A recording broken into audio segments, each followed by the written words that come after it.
Je viens de proposer à M. Rasbin de passer mon tour parce que je crois que je ne vais rien vous apprendre dans cette partie et j'ai été passionné par ce qui a été dit par les autres orateurs et j'attends avec impatience la suite. La situation, la crise humanitaire à Gaza, je vais vous embêter avec des chiffres qui de toute façon sont des chiffres provisoires et qui malheureusement s'aggravent tous les jours. Alors, j'avais prévu, mais le temps nous manque, je crois, de vous parler de la situation sanitaire avant, parce que ça, c'est très, très important. Certainement pas vous, mais le grand public pense souvent que la situation sanitaire avant le 7 octobre était une situation de pays sous-développés, ce qui est totalement faux. Donc, je vais raccourcir complètement mon topo en disant que ça fait quand même maintenant 23 ans qu'il y a une faculté de médecine à Gaza, que les premiers spécialistes sont sortis il y a une dizaine d'années, un peu plus, et qu'aujourd'hui, sur le plan de la formation des médecins et des spécialistes, Gaza est à jour. Il y a presque la même proportion, vous savez bien que ce n'est pas un bon exemple, hein, il y a presque la même proportion de médecins à Gaza pour 1000 habitants qu'en France. Vous voyez, voilà, bon, alors certes, d'accord, mais ça n'empêche qu'ils l'ont fait tout seuls. Et par exemple, un exemple emblématique, la première femme chirurgien entièrement formée à Gaza est sortie l'année dernière. Et d'ailleurs, on l'a vu quitter l'hôpital Shifa au dernier moment sous les bombes et les crachats des soldats israéliens. C'était assez emblématique, malheureusement. Voilà, donc ils sont autonomes. Hein. Ils sont formés en anglais. Ils lisent toute la littérature que nous lisons. Et si on donne à un centre anticancéreux les moyens que l'on donne à n'importe quel centre anticancéreux en 2 ans de temps, le taux de survie des enfants cancéreux, par exemple, atteint les standards internationaux. On fait de la chirurgie cardiaque à cœur ouvert, on fait des transplantations rénales, non seulement parce qu'ils savent les faire, parce que les équipes de médecins qui s'occupent des éventuels rejets sont parfaitement au point, c'est pas simplement un geste technique, et ils le font aussi parce que c'est plus économique que la dialyse rénale. Autrement dit, sur pratiquement tous les thèmes de la santé, Gaza se situait dans les pays moyennement ou hautement développés, avec une espérance de vie de 78 ans pour les femmes, etc., 100% de vaccination, et je passe. Donc ça, c'était les indices d'un pays qui, malgré tout, était sous blocus, parce que le blocus, il existe depuis 2001, un blocus qui a été progressif, mais qui ne date pas de 2007. Par exemple, l'absence de radiothérapie, qui est bloquée par les Israéliens, c'est depuis toujours, vous voyez, donc pas de radiothérapie. Lorsqu'on se demande quel est le premier problème de santé à Gaza, c'est le cancer, ne l'oublions pas. C'est pas les bombardements, les blessés et les séquelles post-traumatiques. Alors, la destruction du système de santé et puis de la catastrophe sanitaire depuis le 7 octobre, d'abord, on peut observer, il y a un très bon rapport qui a été fait par Gilles Devers et puis toute une série de collaborateurs qu'on appelle le rapport des bâtonniers, il fait plus de 500 pages, et qui liste de manière très documentée, très précise, toutes les attaques contre le système de santé depuis le 7 octobre. Et ce qui est frappant en un mot, c'est que ces attaques ont commencé dès le 7 octobre en fin de matinée. Dès le 7 octobre en fin de matinée, on a bombardé l'hôpital indonésien et il y a eu 2 soignants qui ont été tués. Donc je passe sur la suite, vous le savez. Alors toutes ces attaques ont été faites. Je passe sur les mesures provisoires. En ce qui concerne les autres aspects du désastre sanitaire, c'est tout ce qui concerne l'eau, la nourriture. Alors il y a des chiffres. Ces chiffres sont d'ailleurs très précis parce qu'ils sont donnés globalement, le plus souvent, par les organismes des Nations Unies qui sont à Gaza. Et on peut n'être que surpris de voir que pratiquement jusqu'aujourd'hui, des chiffres continuent à sortir régulièrement. C'est un système qui est scruté par l'Organisation mondiale de la santé, avec des sources statistiques qui sont tirées notamment par l'UNRWA, et qui viennent d'où? Qui viennent du ministère de la Santé. Moi, en tant que Gazaoui, d'une certaine façon, j'ai convulsé pendant des mois et des mois jusqu'à présent, quand je voyais mentionner dans notre littérature que les chiffres du Hamas ou du ministère de la Santé Hamas n'avait pas pu être contrôlé par les journalistes installés dans nos rédactions. Vous voyez, c'est infâme, c'est déloyal, et surtout, c'est en contradiction totale avec tous ces chiffres qui sont utilisés, que personne n'a jamais contesté depuis des années. Alors je dirais, cette attaque contre l'Hamas, je fais là une digression, eh bien, malheureusement, moi, vous savez, depuis des dizaines et des dizaines d'années, je fais partie d'ONG, je fais de l'humanitaire, entre guillemets, vous voyez. Mais je suis très, très critique contre l'humanitaire en même temps.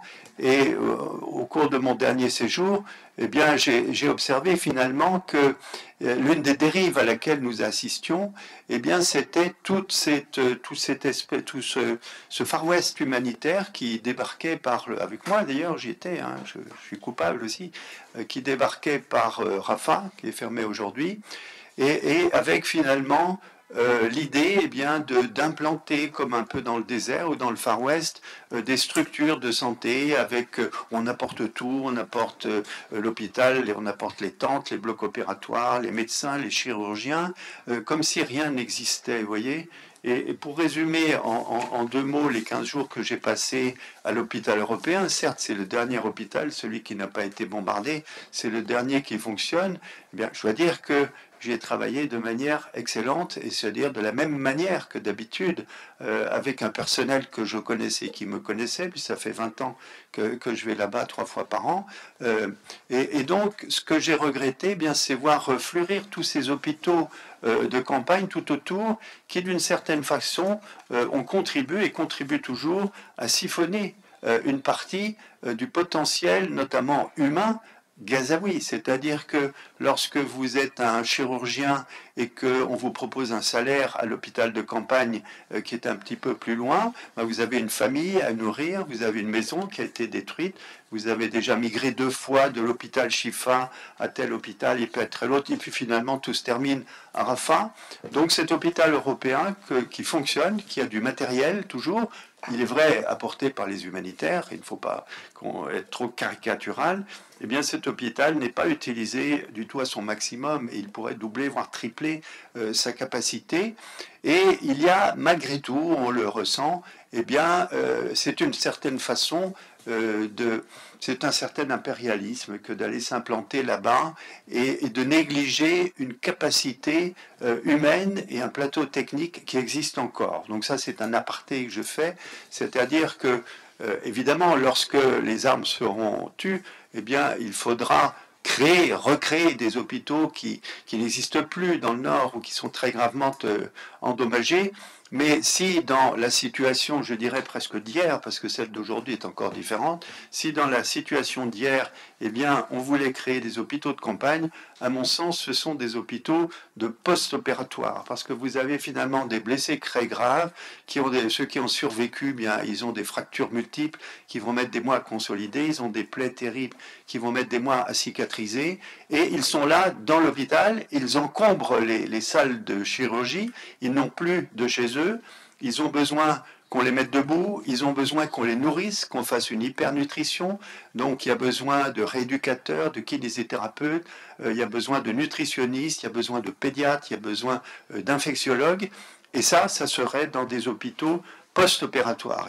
Le besoin actuel le plus aigu, c'est un hôpital de soins de suite et non pas des structures hospitalières, chirurgicales qui assureraient tous les soins avec tous les spécialistes nécessaires qui videraient pratiquement le seul hôpital existant. Alors, vous avez bien conscience, comme moi, que ce tableau est un tableau qui peut se modifier, je dirais pas à chaque minute, mais à chaque jour en fonction des événements. Mais en tout cas, moi, ce que je souhaite profondément, c'est que le jour où tout cela s'arrête, eh bien, ça soit les structures palestiniennes qui soient réactivées. Vous avez sûrement remarqué que le ministère de la Santé, dont on reçoit tous les jours les rapports, eh bien, à chaque fois qu'un hôpital a été mis en état hors d'état d'utilisation, complètement à l'arrêt, eh bien, très souvent, vous avez vu dans les jours, dans les semaines, dans un mois ou deux, eh bien, vous avez vu une petite lumière qui s'allume, c'est-à-dire un début d'activité qui reprend. Et à chaque fois, le ministère de la Santé a eu à cœur de signaler ces débuts d'activité. À un moment donné, ils étaient dans une telle situation qu'ils ont demandé simplement aux soignants, quels qu'ils soient, et où ils étaient, de se signaler de façon qu'on sache qu'à tel endroit, il y avait encore la possibilité de faire une immobilisation plâtrée ou un pansement ou quelques points de suture. Donc, en ce qui me concerne, je pense que la reconstruction de structures de santé, non pas à l'identique, mais de structures progressivement efficaces, est possible dans un délai assez rapide qui nous surprendrait, tout simplement parce que j'ai observé depuis maintenant 20 ans toute une série de structures qui ont été réhabilitées, qui ont été reconstruites. L'hôpital Chifa que tout le monde connaît, avec ses deux bâtiments, le nouveau qui a été détruit par petits morceaux et l'ancien qui est à côté. L'ancien bâtiment, je l'ai vu rénover en 6 semaines. Alors vous allez me dire, ce n'était certainement pas d'une grande finition, ça j'en suis bien d'accord, mais c'est avec des moyens purement gazaouis, avec des architectes et des ouvriers gazaouis. Les Gazaouis sont les champions de la reconstruction, et en 6 semaines, 6 étages, ça a été fait, c'est-à-dire qu'on vidait un étage et tout le monde mettait la main à la pâte pour s'installer dans un bâtiment provisoire pendant 1 semaine. Et en 1 semaine, on refaisait toute l'eau, toute l'électricité, la peinture et les sols. Je pense que ces projets aussi ne souffriront pas d'un manque de financement, un certain nombre de projets. Il y a énormément de bonne volonté qui se manifeste. Les municipalités, par exemple, je fais un peu le tour de France en ce moment, de Belgique et de Suisse, et les municipalités, les régions, eh bien, vont pouvoir s'approprier des projets à la mesure de leurs moyens financiers. Il y a depuis toujours, moi j'ai toujours connu la coopération internationale, médicale internationale à Gaza, au ministère de la Santé, avec des gens extrêmement dynamiques, extrêmement réceptifs. Et c'est très important de passer par eux, parce que eux savent exactement quelle est la meilleure manière de les aider. Pour vous donner un exemple, Mohamed El-Kachef, qui était directeur de la coopération internationale, me disait, avec tout ce que je reçois, j'ai 27 appareils d'électrocardiogramme différents avec 27 types de papier différents. Vous voyez, c'est une époque où on mettait encore ça sur du papier. Autrement dit, Gaza non seulement n'est pas un désert médical sur le plan des hommes, sur le plateau technique malheureusement a disparu, mais en tout cas on peut redémarrer. Mais Gaza est aussi un endroit où il y a par exemple des représentants médicaux. Toutes les compagnies médicales ont des représentants à Gaza. Et à la grande époque des tunnels, lorsque les tunnels étaient libres, eh bien, lorsqu'on avait un besoin en urgence d'un appareil ou d'une thérapie, d'une chimiothérapie, on passait une commande en Égypte et la compagnie faisait arriver ça par les tunnels. Et quand la machine était en panne, eh bien, on pouvait demander à un technicien qui était sur place de travailler, et on peut demander aussi des pièces détachées en Égypte. Moi, ce que je conseille donc aux municipalités, aux donateurs, c'est d'attendre. Et une fois que le calme sera revenu, de passer strictement par les réseaux d'approvisionnement qui sont les réseaux habituels des Gazaouis, c'est-à-dire à partir de l'Égypte. Donc je pense qu'il y aura un grand programme de donation sur les municipalités, sur les ministères, mais dans les médias, la question qu'on me pose très souvent, on a collecté de l'argent, qu'est-ce qu'on peut en faire? Franchement, je n'ai pas d'indication à donner, et je dirais même plutôt, je l'ai dit à un certain nombre de mes amis, écoutez, je crois que le mieux c'est de garder votre argent pour l'instant, car ce n'est pas le moment. De toute façon, si vous faites des transferts, vous allez vous retrouver sous le coup de difficultés énormes avec les banques, voire avec les tribunaux. Et donc, ce n'est malheureusement pas le moment. Ce n'est pas ce dont les Gazaouis ont besoin. Ce n'est d'ailleurs pas ce qu'ils nous demandent. Ils ne nous demandent pas la mendicité. Ils nous demandent de faire un maximum d'efforts sur nos exécutifs pour qu'enfin la position de ceux qui nous dirigent soit digne de la situation. C'est tout.